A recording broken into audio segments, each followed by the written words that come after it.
الحمد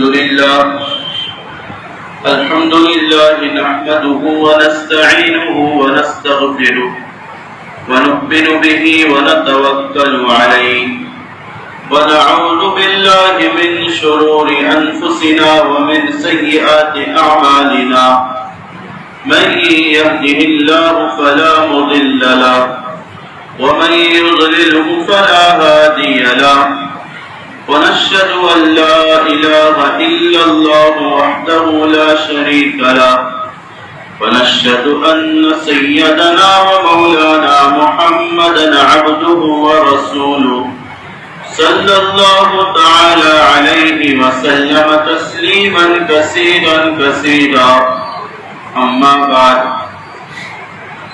قال الله تعالى أعوذ بالله من الشيطان الرجيم بسم الله الرحمن الرحيم لن ينال الله لحومها ولا دماؤها ولكن يناله التقوى منكم صدق الله العلي العظيم. میرے معزز بزرگوں اور عزیز ساتھیوں، اللہ تعالیٰ نے ایک عظیم عمل ہم سے ادا کرا دیا کہ اللہ کا کرم اور احسان ہے. اور جیسے میں نے ایک بات کہا تھا، صرف اللہ تعالیٰ خون بہانے کو، جانور کے اونچی قیمت کے ہونے کو اور فربار موٹا ہونے کو نہیں دیکھتے.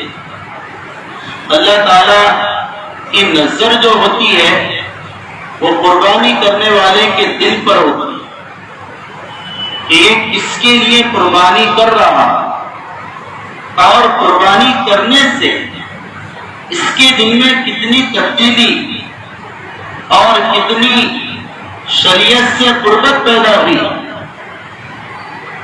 اللہ اس سے دیکھتے. اور اللہ تعالیٰ نے جس سے بھی قربانی مانگی،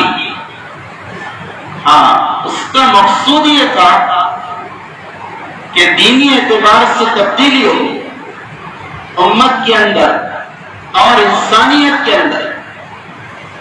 اولاً اسماعیل علیہ السلام کی قربانی مانگی، اللہ نے اس کا صلہ یہ دیا کہ اسماعیل علیہ السلام کی نسل میں ہمارے نبی محمد مصطفیٰ صلی اللہ علیہ وسلم کو پیدا کیا. یہ ان کے قربانی کے اثرات. اللہ نے اسحاق علیہ السلام کی نسل میں سارے انبیاء، روایت میں آتا ہے حضرت اسحاق کی نسل میں 4000 پیغمبر پیدا ہوئے، انبیاء پیدا ہوئے، اور اسماعیل علیہ السلام کی نسل میں صرف محمد مصطفیٰ صلی اللہ علیہ وسلم پیدا ہوئے. تو وہ قربانی کے اثرات سے اللہ نے نبی کو پیدا کیا ہے، اور پھر یہ سلسلہ چلتا رہا. اللہ تعالیٰ نے قربانی مانگی اور اس سے اثرات کو مرتب کرتے رہے. بنو جرہم حضرت اسماعیل کے سسرالی رشتہ دار تھے، ان کا اس کعبۃ اللہ پر، مکۃ المکرمہ پر تسلط رہا کوئی 100 سال تک. پھر بنو خزاعہ، انہوں نے جرہم کو وہاں سے نکالا اور بنو خزاعہ اس پر غالب آئے اور ان کو سرداری ملی. مورخین نے لکھا ہے جس وقت یہ بنو جرہم مکۃ المکرمہ سے چلے گئے، انہوں نے غصے کے مارے وہ زمزم کا کنواں اسے بند کر ڈالا، اور جو حجر اسود پتھر تھا اسے کنویں میں ڈال دیا، اس کنویں کی نشانات کو مٹا دیا اور چلے گئے. پھر بنو خزاعہ کی حکومت تقریباً 3 صدی تک ہے، 300 سال تک. پھر اس کے بعد عبد مناف، یہ اللہ کے نبی کے پشت کے نسلی دادا ہے، انہوں نے اس کو فتح کیا اور پھر مکہ المکرمہ کعبہ کی سرداری وہ ہمارے نبی کے خاندان میں آئی، اور پھر بنو عبد مناف اس کے والے ہوتے رہے، ان کی نسل میں ان کے اولاد میں ایک اولاد ہے حضرت مطلب، جو نبی اکرم صلی اللہ علیہ وسلم کے پردادا مطلب، عبد المطلب نہیں مطلب، وہ بھی اس کے والی بنے، اور پھر اس کے بعد عبد المطلب والی بنے۔ عبد المطلب جو نبی کے دادا ہیں، ان کی تمنا تھی وہ جو کنواں برکت والا تھا اسماعیل علیہ السلام کی طرف اس کی نسبت تھی وہ کسی طرح دریافت ہو جائے اور اس کا کوئی سرا اور ثبوت مل جائے۔ ایک مرتبہ حکیم میں سوئے تھے مطاف میں، خواب آیا، کسی نے کہا کہ برکت والا پانی نکالو، برکت والا کنواں نکالو، تو خواب آیا اور بیدار ہو گئے، اتنا خیال نہیں کیا۔ پھر اور دوسری بار خواب آیا کہ برکت والے کنویں کی تلاشی کرو، چونکہ کنواں تو ہاتھ دیا گیا ہے۔ پھر تیسری بار اور خواب آیا تو انہوں نے پوچھا اس کا نشان کہاں ہے؟ تو اس خواب میں آنے والے آدمی نے کہا، شخص نے کہا تم صبح حرم میں بیٹھنا، ایک کوا آئے گا، وہ اپنی ٹنک اور چونچ مارے گا، جس جگہ اس کی چونچ زمین پر پڑیں گی اس جگہ وہ برکت والا کنواں موجود ہے۔ تو یہ عبد المطلب جو ہمارے نبی کے دادا ہیں، یہ صبح حرم میں کھودنے کے آلات کو لے کر چلے گئے، اپنے ساتھ مکہ والوں کی معاونت کی درخواست کی، میں میرے ساتھ اس کنویں کو کھودنے کے لیے مدد کرو۔ کسی نے ساتھ نہ دیا، اور تنہا آپ کی پتھر کیسے کھودے گا؟ تو پتھری ایریا پورا پتھری زمین ہے، وہاں کدالی تنہا آدمی سے ماری جائے اور اس کنویں کا ثبوت بڑا مشکل تھا۔ تو اہل مکہ نے کوئی توجہ نہ کی، کہا کہ یہ تیرا خواب خیال ہے، اس کی حقیقت سے کوئی واسطہ نہیں۔ لیکن عبد المطلب یہ ڈٹے رہے اور پھر اس کنویں کو کھودنا شروع کیا۔ انہوں نے نظر مانی، یا اللہ اگر تم میرے ذریعے سے زمزم کی کنویں کو دریافت کرا دے اور اس کا ثبوت معلوم ہو جائے، میں اپنے بیٹے کو تیرے نام پر قربان کروں گا۔ اس زمانے کی نظر تھی، اور ایک بات روایت نہیں بھی آتا، یا اللہ تم مجھے اولاد دے، اس وقت ان کی ایک اولاد تھی، بس مجھے اولاد دے تو اولاد میں سے ایک کو تیرے نام پر قربان کروں گا، یہ نظر مانی۔ تو اللہ تعالیٰ نے ان کی نظر کی برکت سے وہ کنواں، اس کی تلاشی اور اس کا وجود آسان کر دیا۔ پھر وہ کھودتے گئے، کنویں کے آثار نظر آئے، اور پھر اس میں سے حجر اسود نکالا۔ ابراہیم علیہ السلام نے جس تنبے کو ذبح کیا تھا اس تنبے کے سینگ بھی اس میں ڈال دیے گئے۔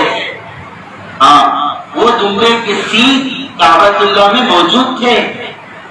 ابن اسیر نے لکھا ہے وہ اس کعبہ میں رہتے رہے، لیکن جب حجاج کے زمانے میں کعبۃ اللہ پر حملہ ہوا تو وہ سینگ جل کر راکھ ہو گئے، ورنہ وہ سینگ ہم نہیں دیکھ پاتے، تو وہ سینگ اس میں ڈال دیے گئے تھے۔ جب یہ کنواں دریافت ہو گیا تو خوشی کے مارے سما نہ سکے، سارے مکہ والے آئے، ہمیں اس میں شریک کر لو۔ کہا کہ نہیں، یہ تنہا ہمارے خاندان میں رہ گیا، اس کی سرداری۔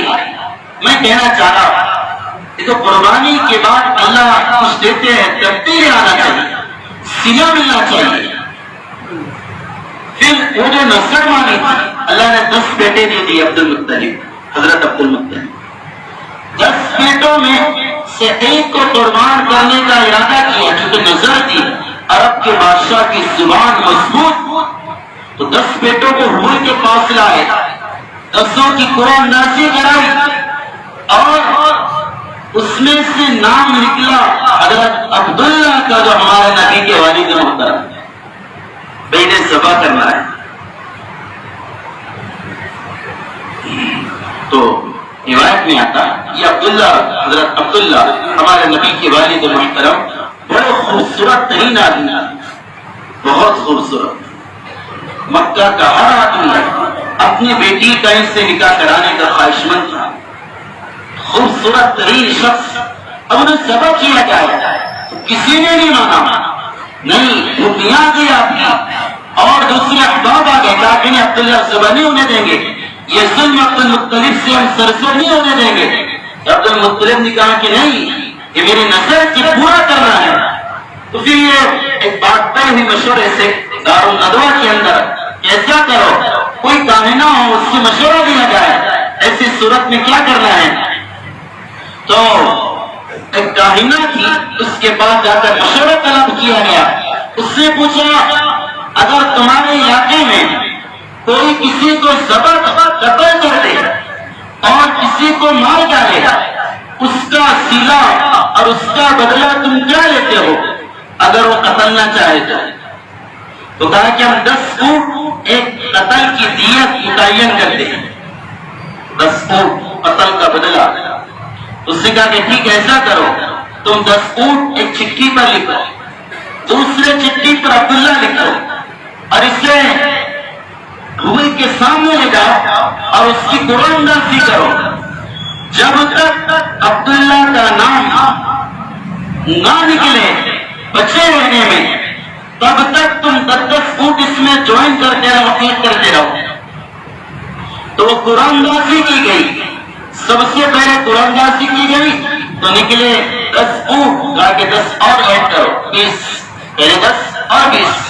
پھر تیسری بار قرآن اندازی کی گئی، پھر نکلے 10 اونٹ، کہا کہ اور ایڈ کرو، اور اس طریقے سے 10 ملاتے گئے۔ پھر آخر میں جب 100 کا آنکڑا اور عدد پورا ہو گیا، پھر آخر میں عبداللہ جو ہمارے نبی کے والد محترم ہیں ان کا نام لکھا، حفاظت کے لیے، بچنے کے لیے۔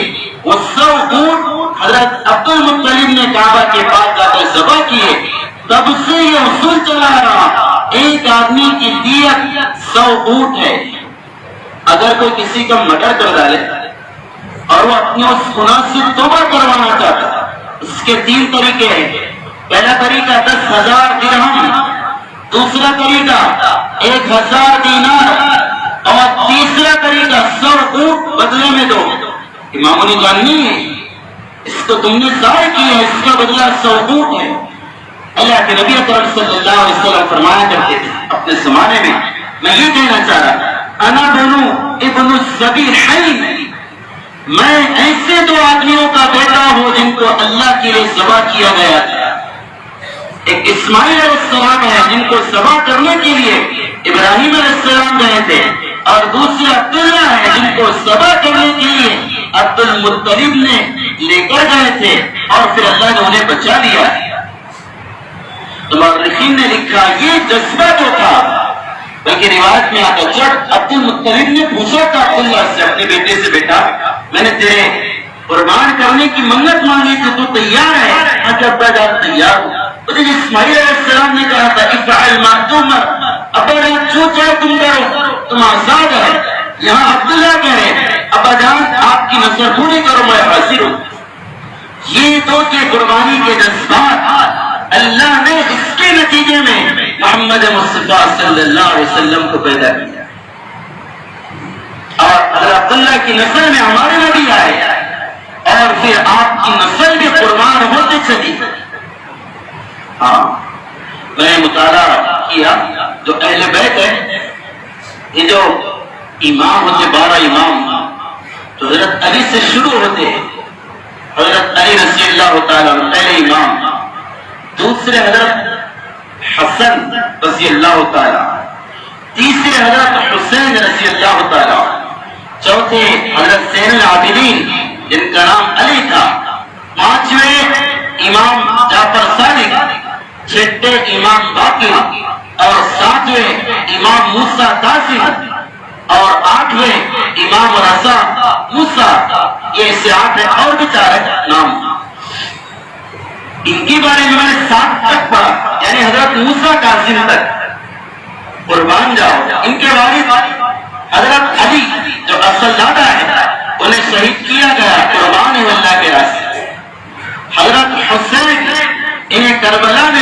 کیا گیا. حضرت حسین کو کربلا میں ذبح کیا گیا. لفظ جگر اور نبی کی نور نصر، کیا محبت تھی. ایک مرتبہ دھوپ میں بیٹھے تھے حضرت حسین اور حضرت حسن. اللہ کے نبی آئے، دھوپ تیز تھی. اللہ کے نبی نے فرمایا کہ علی انہیں سائے میں رکھو، تمہیں پتہ نہیں ان کو تکلیف ہوتی ہے تو مجھے بھی تکلیف ہوتی ہے. کیا آپ کو ان سے عشق تھا؟ اس سفر میں تھی حضرات. حضرت علی، حضرت فاطمہ، اللہ کے نبی اکرم صلی اللہ علیہ وسلم تو یہ رو رہے ہیں، باقی میں بچے رو رہے ہیں چونکہ دودھ نہیں ملا تھا، کھانے کا کوئی انتظام نہیں تھا. کھانے کا دودھ کہاں سے آئے گا؟ تو اللہ کے نبی آئے بالکی کے پاس، اپنی بیٹی یہ رو رہے تو مجھے پتہ نہیں ان کا رونا مجھے رلا دیتا ہے، ابو جان بھوک سے رو رہے. اللہ کے نبی نے کہا کہ حسن کو پکڑاؤ، بڑے جو ہے پکڑائے، اپنی زبان مبارک ان کے منہ میں ڈالی اور انہوں نے اس کو چوسا. اللہ نے کیا ڈالا؟ انہوں نے اپنی بھوک کو اس کے ذریعے سے ختم کیا اور پھر واپس کیا. بعد میں حضرت حسین کو لیا، اپنی زبان ان کے منہ مبارک میں ڈالی اور پھر انہیں خاموش کرنے کے بعد واپس کر دیا. یہ نبی کی محبت ہے. ام سلمہ رضی اللہ تعالیٰ عنہ فرماتی، اللہ کے نبی اکرم صلی اللہ علیہ وسلم نے مجھ سے کہا کہ ام سلمہ میں اندر ہوں، ایک فرشتہ مجھ سے ملنے آ رہا ہے، تو گیٹ پر دروازے پر کھڑے ہو، کسی کو اندر نہیں آنے دینا. کچھ پرسنل بات ہوا، مخصوص بات ہوا. تو ام سلمہ رضی اللہ تعالیٰ عنہ کھڑی ہو گئی.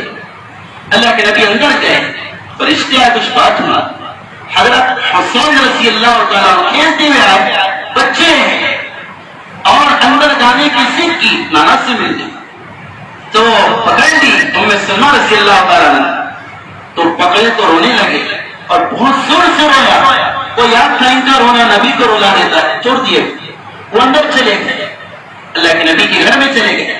کچھ دیر کے بعد جب وہ وحی کا سلسلہ بند ہوا، ام سلمہ رضی اللہ تعالیٰ عنہ اندر آئی تو جو منظر دیکھا، ام سلمہ کہتی ایسا منظر میرے آنکھوں نے کبھی نہ دیکھا. نبی ایسے گھٹنوں پر بیٹھے اور امام حسین 3 سال کی عمر، آپ ان کو اس طرح چمٹائے ہوئے اور ان کے پیشانی کا بوسہ لے رہے اور رو رہے اور اچھلیاں آپ کی بن ہوگی. تو ام سلمہ نے پوچھا کیا ہوا؟ کہا کہ ام سلمہ فرشتے میرے پاس آئے تھے، انہوں نے مجھ سے آ کر کہا کہ نبی جی اللہ نے آپ کو یہ کہا ہے کہ آپ کی امت اس آپ کے بیٹے کو، نواسے کو ذبح کر ڈالے گا. اس سے آ کر کہا ہے تو بڑا پیار کیا اور کہا کہ مجھے مٹی بتائیے جہاں پر ان کو گرنا ہے اور جہاں ان کا خون زمین میں ملنا ہے. تو یہ اتنے عزیز تھے، کربلا میں شہید ہوئے. سمجھانا چاہ رہا قربانی کیا ہے؟ قربان کرنا چھری تیرانی سے جذبات کی بھی قربانی دی. یہ اہل بیت اور نبی اکرم صلی اللہ علیہ وسلم نے اور اپنے اولاد کی بھی قربانی دی. حضرت حسن رضی اللہ تعالیٰ عنہ، حسین کا تو پتہ ہے کربلا میں شہید کیا گیا اور انہیں سحر بھی کروایا گیا. اور رشید نے لکھا ہے ان کو اتنا شدید اور تیز سحر دیا گیا، ان کی پیٹ کی اتڑیاں بھی کھل گئی اور وہ اس میں شہید ہو گئے. ان کی آگے کی جو نسل ہے، حضرت حسین کی نسل کربلا میں شہید ہوئی. حضرت زین العابدین رضی اللہ تعالیٰ سورے پیش ہیں شہید حضرت حسین کے خاندان کے. یہ وجہ حضرت زین العابدین، ان کا نام علی تھا. یہ روایت کرتے تھے بہت سارا. مدینہ میں، آج مدینہ میں ان کی قبر ہے، آپ جاؤ تو اسٹارٹ ہوئی اہل بیت کی قبر ہے. تو ان کے خادم نے پوچھا حضرت آپ روتے کیوں ہے اتنا سے؟ ہمیشہ آپ کی آنکھوں میں آنسو دیکھتا ہے. تو بڑی عجیب بات کہی بیٹا، حضرت یعقوب علیہ السلام کا ایک لفظ جگر کھو گیا تھا، وہ 40 سال روتے رہے. ایسا رونا کہ آنکھیں چلی گئی، اندھے ہو گئے. میرا سارا خاندان لڑ گیا اور سارا خاندان قربان ہو گیا، تو پھر میں کیوں نہ رہوں گا، یہ کہا کرتے تھے. تو حضرت حسین کربلا میں شہید، حضرت حسن یہ سحر دے کر شہید کیے گئے. حضرت حسن کی جو نسل ہے 18 ان کے نسل میں لوگ، ان 18 کے 18 کو ابو جعفر منصور نے ایک ایسے قید خانے میں اور جیل میں قید کیا اس میں آکسیجن کا کوئی نظام نہیں، اس میں اندر آنے والی ہوا کا کوئی نظام نہیں۔ یہ 18 اہل بیت اس کمرے میں اور اس جیل میں گھٹ کر پیاس اور پانی کی تڑپ میں وہ اسی میں شہید ہو گئے، اور ادھر حضرت حسین کی ساری نسل کربلا میں شہید ہو گئی۔ اور پھر آگے حضرت حسین کی اولاد زین العابدین، ان کو بھی زہر دے کر قتل کیا گیا، شہید کیا گیا۔ ان کی اولاد امام باقر، انہیں بھی شہید کیا گیا۔ ان کی اولاد امام ابو جعفر صادق، ان کو شہید کیا گیا۔ ان کی اولاد امام موسیٰ کاظم، انہیں بھی زہر دیا گیا۔ اللہ اکبر، دیکھو تو صحیح، نبی کے جگر ہے، سارے قربان ہو گئے۔ یہ سارے واقعات سے میں یہ کہنا چاہ رہا کچھ دینا پڑتا ہے تبھی اثرات مرتب ہوتے ہیں۔ ابراہیم علیہ السلام، اسماعیل علیہ السلام نے اور آپ کی والد محترم حضرت عبداللہ نے دیا ہے، نبی کے صورت میں نتیجہ دیکھا۔ نبی نے خود اور نبی کی اولاد نے سب کچھ لیا ہے، اس کے نتیجے میں امت کے اندر دین کے بات کو سینچ کر گئے اور سرسبز شاداب بنا کر گئے۔ اللہ مجھ سے اور آپ سے مانگتا ہے تم بھی کچھ دینا تاکہ تمہاری اولاد میں اس قربانی کے اثرات باقی رہیں۔ صرف چھری پھیلا دیں تو فخر محسوس نہ کرنا پڑے، قربانی کر دی، ہاں ایک عمل ہے، لیکن قربانی کا مقصد جو میں نے کہا تھا عید الاضحیٰ سے پہلے، اللہ جو چاہا لن ینال اللہ لحومها ولا دماؤها ولكن يناله التقوى منكم، دیکھو گوشت تم نے کھانا اور خون اس سے بہا دینا، لیکن میرے پاس کیا آئے گا؟ اللہ کہہ رہا تمہارے دلوں کا تقویٰ آئے گا۔ اگر کرنے کے وقت تمہارے اندر تقویٰ تھا تو اچھی بات ہے، لیکن کر لیے تو بعد میں تقویٰ اختیار کر لو، میں اسے بھی دیکھ لوں گا اور میرے لیے قربان کر دو۔ ابراہیم علیہ السلام اسماعیل علیہ السلام کے گلے پر چھری رکھ کر اللہ سے کہہ رہے ہیں یا اللہ تو نے سمجھا تھا اسماعیل کی محبت میرے دل میں تجھ سے زیادہ ہے، تم اپنے سینے کی خواہشات، جذبات اور خراب خیالات پر چھری رکھو اور اللہ سے کہو یا اللہ تو سمجھتا ہے میں اس دل اور نفس کے لیے تجھے قربان کر دوں۔ نہیں، اس کو تیرے راستے میں قربان ہے، اس میں تقویٰ پیدا کرو، اس میں للہیت پیدا کرو۔ اور میں نے کہا تھا علماء نے لکھا ہے اس کی قربانی قبول ہوتی ہے اور جس کا خون بہانا اللہ کو پسند آتا ہے اس کی علامت یہ ہوتی اللہ قربانی کے بعد کی زندگی کو بدل دیتے ہیں، اللہ تعالیٰ زندگی میں تبدیلی لے آتے ہیں۔ اس وجہ سے میرے محترم بزرگوں دوستو، آپ کو بڑے درد سے کہہ رہا، دل سے کہہ رہا اور بڑے التجا سے آپ سے یہ درخواست کر رہا ہوں، اپنے آپ کے اندر تبدیلی لاؤ، قربان کرو، نفس کو قربان کرو۔ یہ خواہشات، یہ موت تک ساتھ میں اس پر قدم دے دو اور اس سے دبا ڈالو۔ ارشد فرمایا کرتے تھے اللہ کی قسم تمہارا دوسرا قدم اللہ کی بارگاہ میں ہوگا، اس کو دبا دے۔ ہم نفس کے غلام نہ بنیں، دل چاہے گا وہ کریں گے، جن چاہے گا وہ نہ کریں گے، نہ سر نہیں، وہ کریں گے جو اللہ چاہے گا، چاہے نفس نہ چاہے۔ بدر میں جن چاہے اٹھنے کو اس کو سبق کرو، تجھے اٹھنا پڑے گا۔ انہیں جیسے جانور کے گلے پر چھری پھرایا اور اسے سبق کیا تو اس سے نفس سے کہا آج میں تجھے سبق کر رہا، اٹھ اللہ کے سامنے کھڑا۔ علماء نے تو لکھا ہے کہیں ایسا نہ ہو جس جانور نے تمہارے چھری کے نیچے آ کر اپنے آپ کو قربان کیا وہ کل قیامت کے دن ایسا نہ ہو جائے تم سے کہہ دے تو نے میرے سینے پر اور میرے گلے پر قربانی کے لیے چھری پھرایا تھا، وہ تکلیف میرے سے لیا، تو بتا تو نے اپنے نفس پر اللہ کے لیے کتنی چھریاں پھرائی؟ ایسا نہ ہو میں پکڑ لے، میں تو چلے گیا تھا، تو نے میرے بعد اور میرے چلے جانے کے بعد اللہ کے لیے کتنی چھریوں کو اور جذبات کو پھرایا ہے اور قربان کیا ہے۔ اس وجہ سے میرے محترم بزرگوں دوستو، خلاصہ یہ ہے، آخری بات یہ ہے کہ اللہ نے جو ہم کو توفیق دیا تھا وہ عمل اللہ نے آسانی سے پورا کرا دیا ہے. ابھی بھی وقت ہے, ابھی غروب آفتاب تک, سورج کے غروب ہونے تک قربانی کا وقت ہوتا. ابھی بھی اگر کسی نے نہیں کیا, واجب تھی, اب بات سمجھ میں آئی, حصہ ڈال دے, کسی جگہ قربانی کر لے, تو وہ واجب جو اللہ کی طرف سے آیا تھا وہ ادا ہو جائے گا. پھر وقت نکل جائے گا. وقت نکلنے کے بعد جیسے میں نے کہا تھا, واجب تھی نہیں کر سکے, اس کی قسم یہ ہے ایک بوکڑ اور ایک بکری کی قیمت صدقہ کرنا پڑے گا.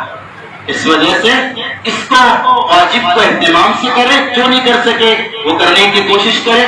جنہوں نے کر لیا اللہ سے دعا کرے, یا اللہ جیسا تو نے اب میرے ہاتھ سے یا کسی کے ہاتھ سے جانور کو ذبح کرا دیا, اللہ مجھ میں طاقت نہیں, تو مجھے طاقت عطا فرما, میں اپنے نفس اور دل پر بھی چھری پھرا سکے.